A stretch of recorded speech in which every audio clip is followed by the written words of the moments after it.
ने कि बंगाल में सीएम सुश्री ममता बंदोपाध्याय जी दीदी ने आदिवासियों को गोल गोल घुमा कर रखा है, बुड़बक बना कर रखा है, ये सब वगैरह मैंने आज पेपर में देखा था।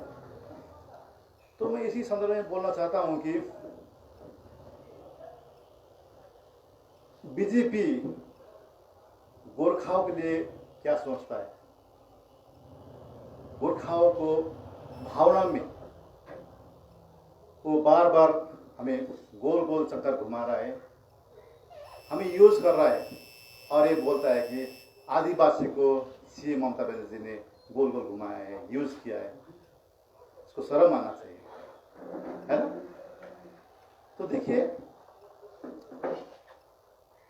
बीजेपी ने हमें किस तरह से गुमराह किया। बीजेपी को हमने अपना सारा सर्वस्व दिया, इनको जो जो बोला हमने सब कुछ किया इनके लिए। हमारे इतना भाई बहन इनके लिए शहीद हुआ है ना। देखिए इनको हमने 3 ठो एमपी दिया, 15 वर्ष हमारा ऐसा चला गया। इन्होंने जो जो कहा हमने सब कुछ किया। बंगाल का जन्मदाता था बीजेपी का था श्री बिमल गुरुङ जी, है ना। लेकिन बिमल गुरुङ जी जो हमारा गोर्खा मोर्चा पार्टी का लीडर, आज 3 वर्ष से ज्यादा हो गया है बाहर में विस्थापित जीवन बिताने के लिए मजबूर हो गया। किसके कारण से होगा? ये सब तो बीजेपी के कारण से हुआ ना। बीजेपी बार बार आए यहाँ पर, मैं ये कर दूंगा वो कर दूंगा। 14 में आया था, सपना की बात बोल के चला गया। 16 में आया आपका वास्तु बिहार में आया था ना। वास्तु बिहार में आके गोठा का 11 जनजाति का मैं अब विषय में शुरू कर दूंगा। देखिए अभी क्या कर रहे हैं लोग। इस बार भी देखिए 19 इलेक्शन में, लोकसभा इलेक्शन में और आपका उपचुनाव विधानसभा में हमने बहुमत देके उनको भेजा है, रिकॉर्ड वोट से भेजा है उनको। 5,18,000 मार्जिन वोट से रिकॉर्ड वोट से भेजा है ना। देखिए वो सरकार में आते ही 1.5 वर्ष के अंतराल में इन्होंने कश्मीर का मुद्दा को सॉल्व किया है और आपका राम मंदिर को सॉल्व किया है। लेकिन गोरखा का मुद्दा को सॉल्व क्यों नहीं कर रहा है? जिस मुद्दे पर हम लोग ने उनसे एक दोस्ती का गठबंधन किया, लेकिन हमें आज उन्होंने दोस्ती का गठबंधन का कोई लाभ दे रखा है। जब उनको जरूरत था बंगाल में तो बिमल गुरुङ जी को उन्होंने यूज किया, गोरखाओं को यूज किया। और इस जो जगह है हम लोग, है ना, नॉर्थ बंगाल, ये भी तो एक चिकन नेक है ना, सारा देश से घिरा हुआ जगह है, सेंसिटिव एरिया है ना ये भी। लेकिन हम लोगों के लिए वो किस नजर से देखता है, ये प्रमाण होता है, बहुत सारा मुद्दों से प्रमाण होता है। ऐसा बहुत सारे एग्जाम्पल है, मैं बताते थकता नहीं हूं। और कुछ ही दिन आगे भारत का गृह मंत्री जी श्री अमित जी ने हमारे भूतपूर्व सैनिक को एक पत्र भेजा है कि अभी अलग राज्य बनाने का कोई हम लोग ने नहीं सोचा है बोलते। तो किस लिए हम लोग से उन्होंने एक गठबंधन में, एक मैनिफेस्टो में हमारे 2 मुद्दों को उल्लेख किया? पहले बोल देना चाहिए था ना। लॉन्ग पेंडिंग डिमांड अलग राज्य का बात उन्होंने उल्लेख किया हुआ है, 11 जाति का बात, जनजाति का बात उल्लेख किया हुआ है। लेकिन अभी खाली वो कर देंगे बोल के हमें वो खटमल की तरह हमारा खून चूस के हमें मार रहा था। हमने समझा ये बात को, देर से हो लेकिन हमने समझा। लेकिन इस बार हम लोगों को यूज नहीं कर पाएगा। हम लोग समझ गया। देखिए, बंगाल का सीएम सुश्री ममता बनर्जी दीदी, वो लेडी है लेकिन वो हिम्मतदार है, उनकी हिम्मत है।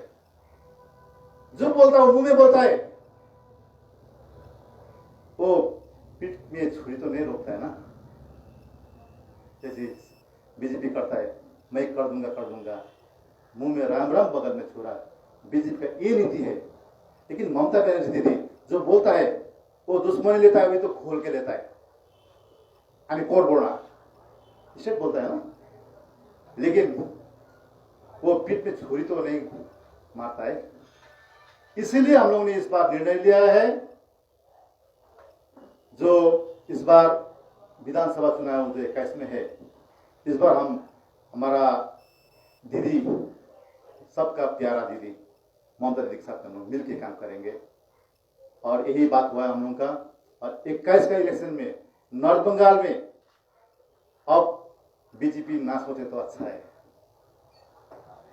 अब ना सोचे तो अच्छा है बीजेपी ने, क्योंकि नॉर्थ बंगाल में हम लोगों का पहले से बहुत सारा पॉलिटिकल एक्सरसाइज हो चुका है। इस बार हम लोग कम से कम 15-16 में से जीत के ममता दीदी को देंगे, ऐसा हम लोग गठबंधन हुआ है। और इस बार भी हमारा पार्टी गोरखनाथ मोर्चा 3 बार जो इलेक्शन जो है अभी, इस बार भी हम हमारा दीदी सुश्री ममता बंदोपाध्याय को देखना चाहते हैं सीएम के रूप में। और दूसरा बात है, देखिए, हम लोग ने अपना सिर को नहीं बेचा है, अपना सिर को हम लोग ने नहीं बेचा है। इस बार देखिए, जो आगे 21 अक्टूबर में जो अपने कोलकाता में हम लोग वहां पर एक कॉन्फ्रेंस किया था, हमारा अध्यक्ष विनोद जी ने जो कॉन्फ्रेंस में बात रखा था, आप लोग को मालूम ही है। हम लोगों को 1 पॉइंट एजेंडा गोरखलैंड है, ये हमारा धड़कन है। देखिए, अभी जो 2024 में लोकसभा इलेक्शन जो होगा, उसमें हम लोग जिस पार्टी हमारे मुद्दों को सपोर्ट करेगा उन्हीं को सपोर्ट करेंगे बोल के अध्यक्ष महोदय भी उन्होंने ऑलरेडी कह चुका है ना। तो इसलिए हम लोग इस बार 21 में हम लोग जी तोड़ से मेहनत करेंगे और सुश्री ममता बनर्जी दीदी को हम लोग जिता के हम लोग उस कुर्सी में देखेंगे फिर भी। और हमारा अध्यक्ष विनोद जी कुछ ही दिनों में फिर अपना जगह जो मातृभूमि में पधारने वाले हैं। तो इसलिए अभी हम लोग जो बालादीन पार्क है वहां पर एक हम लोग वहां पर एक क्योंकि बड़ा एक मार्ट है ना, तो सभी को वहां पर हम लोगों ने निमंत्रण किया है वेलकम के लिए, दादा के वेलकम के लिए। तो इसलिए हम लोग अभी सभी जगह में मीटिंग हो रहा है, बहुत अच्छा से मीटिंग हो रहा है, शांति पूर्वक मीटिंग हो रहा है। लेकिन देखिए, जो कुछ जो भेड़िया होता ना, भेड़ा क्या सिर्फ होता, तो सिर्फ का रूप में अब भेड़िया होकर कुछ लोग हैं ऐसा पहाड़ में, और पहाड़ में विमल गुरु जी के आने से अशांति होके ऐसा मैसेज दे रहे हैं लोग, ठीक है ना। इन लोगों को अभी वो जंगल का बाघ से डरने लग रहा है। सच में वो बोलता ना, हम लोग नेपाली में बोलते एक कहावत है, वन को बाघसँग होइन मन को बाघसँग डराएर भुतुकै भइसक्यो। इस तरह से ये लोग, जब सच में बाघ आ जाएगा तो क्या होगा इनका हालत, बोलिए तो। हम लोगों का ये उद्देश्य है, पहाड़ में तराई डुवर्स में शांति बना कर रखना है और ममता बनर्जी दीदी के साथ में मिलकर हमको काम करना है, यही संदेश है हमारा। और आने वाले दिन में आप लोग जान पाएंगे क्या क्या हम लोग का अध्यक्ष जी आके खुद ही बोलेंगे। तो ये सब है। आप लोग और कुछ पूछना है तो आप पूछ सकते हैं। कब आ रहा है, डेट फिक्स हुआ है? देखिए, मैं आपको डेट तो नहीं बोल सकता हूँ, लेकिन कुछ ही दिन में वो आ जाएगा। कुछ ही दिन मतलब कुछ दिन कितना दिन? दिसंबर में, अगले महीने में? देखिए, कुछ दिन बोलने से मैंने आपको महीना नहीं बोला है ना, कुछ दिन बोला ना। वो थोड़ा टेक्निकल प्रॉब्लम है ना, वो विधानसभा इलेक्शन के बाद आएगा। ना, किसने बोला? पहले आएगा। मामला है कोर्ट में, इतना सारे मामला है, तो मामला खत्म होने के बाद आएंगे। देखिए, मामला अभी कंटिन्यू हो रहा है, खारिज हो रहा है मामला, ठीक है ना। वो कल भी आ सकता है, लेकिन क्या है ना, 2007 से जितना भी मुद्दा लगा हुआ है वो सबको खारिज करने में थोड़ा टाइम तो लगेगा ना। तो इसलिए कुछ दिन का वो टाइम लिया है, कुछ दिन का टाइम लिया है। मैं कुछ दिन आगे आपका डोस में भी हमारा कानून मंत्री जी से बैठा था, मैं एक मीटिंग में, मलय घटक जी ने, उन्होंने क्या कहा था कि विशाल जी, जितना आप लोग को हतार है ना, उससे ज्यादा तो हम लोगों को इतना हतार है कि कब आप लोग का सबक अध्यक्ष को हम पहाड़ में भेजे। वो आके क्या गुवाहाटी में रहेगा या फिर पहाड़ में, हिल में जाएगा? देखिए, हमारा प्रपोज्ड एरिया ना, हमारा प्रपोज्ड एरिया जो है इसी में रहेंगे। क्या है वो? तो गुवाहाटी है। मैंने बोला ना आपको, हमारा प्रपोज्ड एरिया जो हमारा क्षेत्र जो है, क्षेत्रफल है, प्रपोज्ड एरिया। दार्जिलिंग नहीं जा रहे हैं। दार्जिलिंग जाएगा, हमारा घर है अपना। हाँ, उनका तो घर नहीं है अभी। किसने बोला? आपने, आप जाके देखिए, रोक किया गया है कोर्ट की वजह से। नहीं है वो तो, सब कुछ क्लियर हो गया। क्लियर हो गया। सर, जैसे कि आपने बताया कि बीजेपी ने आपने बीजेपी को 3 टेन्योर में टोटल 3 MP दिया है, जैसे कि आप बोल रहे हैं आप नेक्स्ट इलेक्शन में आप टीएमसी को सपोर्ट कर रहे हैं, और इसका मेन रीजन आपने बोला कि आप लोग का लॉन्ग डिमांडिंग स्टेट गोरखालैंड के लिए, वो लोग जो पूरा नहीं किया सिर्फ बोला। क्या आपको विश्वास है कि अगर आप ममता बनर्जी को नेक्स्ट सीएम बनाएंगे तो वो पूरा कर पाएगा? मैंने आपको बोला ना, 2024 का जो इलेक्शन है लोकसभा का, उसमें जिस पार्टी ने हमारा मुद्दा को सपोर्ट करेगा उसको हम सपोर्ट करेंगे। बीजेपी तो सपोर्ट किया था, 3 बार तो आप लोगों ने बीजेपी को वोट दिया, कुछ नहीं हुआ। बीजेपी को हम लोग सपोर्ट किया था तो क्या किया हम लोगों ने, ठीक है ना। हमारा सांसद जो राजू बिष्ट जी ये थे ना, बार उन्होंने पार्लियामेंट में बोला, जो इससे आगे इतना सांसद ने नहीं बोला होगा। अगर आपको पूरा भरोसा है कि टीएमसी ऐसा नहीं करेगा? देखिए, जो बीजेपी भी अभी यही कह रहा है कि पीपीएस का बात बोल रहा है ना, परमानेंट पॉलिटिकल सोल्यूशन की बात बोल रहा है, ममता दीदी तो बोल रहे हैं। और देखिए, 2014 में ही, 2014 लोकसभा में ही बंगाल का सीएम ममता बनर्जी ने गोरखा जनजाति का मुद्दा का एनओसी दिया था ना, लेकिन इतना समय के बावजूद भी उन्होंने कुछ भी नहीं किया, है कि नहीं? यही बात है ना। नहीं विजय जी, और एक बात है, बोलिए। विनय तमांग है दार्जिलिंग में। हाँ जी, विनय तमांग, हाँ? ये लोग बोल रहे हैं कि विमल गुरुंग आएगा तो पहाड़ में अशांत हो जाएगा। मैंने आपको बोला ना, मैंने आपको संक्षिप्त में आगे बोल दिया था। देखिए, जिस आदमी बोल रहा है कि विमल जी आने के लिए तो हमको हरा झंडा दिखाना पड़ेगा, वो आदमी तो अभी न्यूटिया में है। विमल जी आएगा बोल के उसका मन का धुकधुकी बढ़ गया है, ठीक है ना, उनका मन का धुकधुकी बढ़ गया है, वो अभी तो न्यूटिया में है। जाके उनको पूछिए आप। विमल जी जब यहाँ पे था 90 दिन से भी ज्यादा स्ट्राइक था दार्जिलिंग, तो वो इस बार आने के बाद जो ऐसा स्ट्राइक नहीं होगा, किसी से करेंगे? देखिए, 2017 का जो आंदोलन था ना, 105 दिन आपका स्ट्राइक हुआ, इसको विफल किसने बनाया? अनित जी और विनय तामाङ जी ने बनाया ना विफल। तो इतना हमारा भाई लोग शहीद हुआ, किसने बनाया? विनय और अनित जी ने बनाया ना। 5000 से ज्यादा हमारा केडर विस्थापित हुआ, किसने बनाया? विनय और अनित जी ने बनाया ना। अगर वो धोखा नहीं करता तो गोरखा को कुछ ना कुछ होता। 2017 का जो स्ट्राइक था, हाँ जी, उनका रिसेप्शन के लिए बगाजुद्दीन पार्क क्यों चुना? आप लोग बोला कि अभी दार्जिलिंग उनका घर है। देखिए, ऐसा है कि बागाजुद्दीन पार्क इसलिए चुना क्योंकि बागाजुद्दीन पार्क एक बड़ा मैदान है, ठीक है ना। तो इस उस टाइम देखिए 2-4 हजार का बात नहीं है। समुद्रों का हमें ऐसा देखता है ना, ऐसा ही इतना जनता आएगा क्योंकि उसको बहुत प्यार करता है ना जनता। इसीलिए तो आपको 2019 का लोकसभा में 5,18,000 मानने से वोट से जिताया। तभी तो विजय तामाङ और अनित जी ने बहुत खर्च किया था ना, प्रसन्न मोदी उस साथ में था। हाँ, पैसा भी वोट में उसके साथ बहुत था। हम लोग पास तो पैसा नहीं था, सत्ता हम लोग पास नहीं था, फिर कैसा हम लोग ने इतना ज्यादा वोट मिला?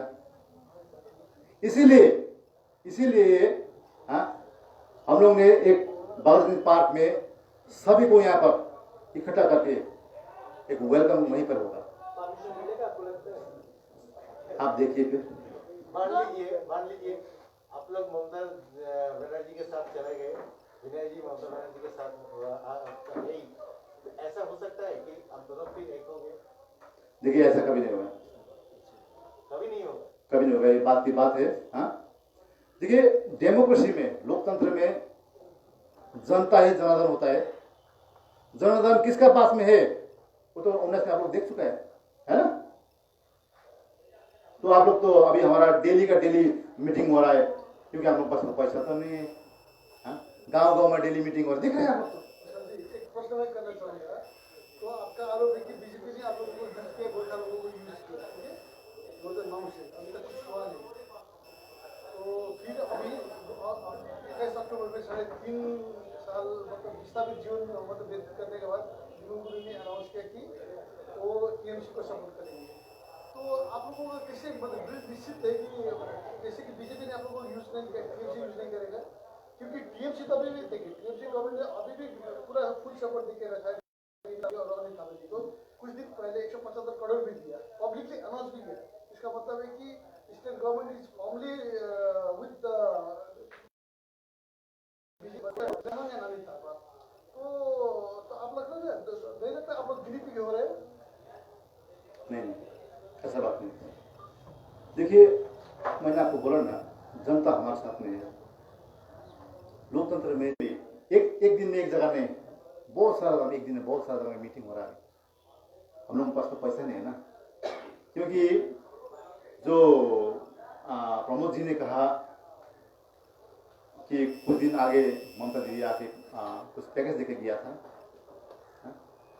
तो उस पैकेज को देखते वो लोग वो मुंह से बहुत सारा राल निकल गया, ठीक है ना। तो इसलिए उन्होंने क्या किया कि जो अभी जो जीटीए जो चला रहा है अभी, हाँ, वो तो आमंत्रित, वो तो वोट जीत के तो नहीं हुआ ना, ममता जी ने तो आमंत्रित कर रखा हुआ है। तो उन्होंने क्या किया कि बहुत सारे कॉन्ट्रैक्टर को बुला के उन लोगों को एक लॉकडाउन में काम दिया है, ठीक है ना। लॉकडाउन में काम दिया है और काम शुरू करा है। लेकिन जब विमल जी फिर अपने जगह में आ रहा है बोल के मैसेज मिला तो ये लोग डर गया। फिर एक लास्ट क्वेश्चन है, विमल जी का जो अपना घर जो आप लोग मान पत्नी का, और उस दिन अनिल थापा जी ने जाके तो रोक कर दिया कि हजारों की तादाद में वहाँ पर उनका समर्थक मौजूद थे। तो इसका मतलब मैंने आपको बोल रहा हूँ, तो इसी बात को मैं बोल रहा हूँ, फिर भी दोहरा रहा हूँ। और उस जो पैकेज मिला है इसमें आपका जो कॉन्ट्रैक्टर को मोटा रकम लेके इन लोगों को लॉकडाउन में काम दिया है। अगर विमल जी आता है तो इन लोगों का जो लॉकडाउन में काम हुआ है वो तो बेकार हो जाएगा, लॉकडाउन तो नहीं हुआ है। तो इसलिए उन लोगों को एक प्रेशर करके आप लोग आदमी निकालिए, कैसा होगा क्या होगा हम नहीं जानता है, आप लोग का पैसा लूटने से हम नहीं जानता है। इसी तरह से ये लोग एक क्या बोला देख रहा है लेबर की तरह, लेबर को हम लोग लाता है ना काम करने के लिए, इसी तरह लोग 500, 1000, 1500 रुपये देकर ये लोग को आदमी को लेकर सड़क कर रहा है, ठीक है ना। गाँव में आप लोग मीटिंग कर रहे हैं, साइलेंटली मीटिंग हो रहा है, आप लोग उतना पैसा नहीं है, ये मीटिंग क्यों कर रहे हैं? ये गाँव में सब मीटिंग कर रहे हैं, क्या बात करता है? गाँव में मीटिंग क्यों नहीं हो रहा है? हमारा अध्यक्ष गुरुकुल में आ रहा है ना, इतना खुश है आदमी लोग। आज यहाँ पर वाइस प्रेसिडेंट ऑफ क्षेत्रीय कमेटी का आप बोल सकते हो विमल जी 100% पार्ट में जाएंगे, बोल सकते हो? Can you give word? 110%। तो ये मीटिंग बालाजी में क्यों हो रहा है फिर? कसम हो सकता है। नहीं आपको मैं बोला ना, ग्राउंड आउट बढ़ा है, नहीं। बालाजी से भी बड़ा ग्राउंड है। एक सेंटर पड़ता है, एक सेंटर होता है। आप लोग को उसी दिन मालूम हो जाएगा क्या होगा। बड़ा आप लोग के लिए ब्रेकिंग न्यूज उसी दिन हो जाएगा। सर बोल रहे थे तो उन विमानपुरम जो आएगा आप लोगों का मेन एजेंडा है गोरखा, तो वहाँ फर्स्ट में तो वो दार्जिलिंग ही जाना था, जो उनका होम टाउन है वहाँ का आदमी लोग को फर्स्ट में उनको अवॉइड करना चाहिए, वो आ रहे हैं बोल के सिलीगुड़ी में ही क्यों? यस, देखिए मैंने आपको बोला ना हमारा प्रपोज एरिया है सिलीगुड़ी में। क्यों? क्योंकि आपका जो डुवर्स से आने वाला है, सुनकोट से लेकर आदमी लोग आया ना, तो उनके लिए दार्जिलिंग बहुत दूर हो जाएगा ना। हाँ, तो इसीलिए एक सेंट्रल एरिया हम लोगों ने चूज किया है। 2017 માં જે 3 મહિનાको સ્ટ્રાઇક થયો है त्यो स्ट्राइक पछि विमल गुरुङको सबै रेड गर्यो। त्यो रेड गर्दामा राज्य सरकारबाट यही निर्देश आएको थियो कि देखेकी त सुट गरिदिनु भनेर। अहिले त्यही ममता ब्यानर्जी त्यही राज्य सरकारसँग मिलेर जाँदैछ। यसमा चाहिँ तपाईँ के भन्न चाहन्छु? र अझै एउटा प्रश्न यो छ कि नेपालीहरू जहाँ विश्वभरमा 3 महीनाको जुन चाहिँ आन्दोलन थियो विश्व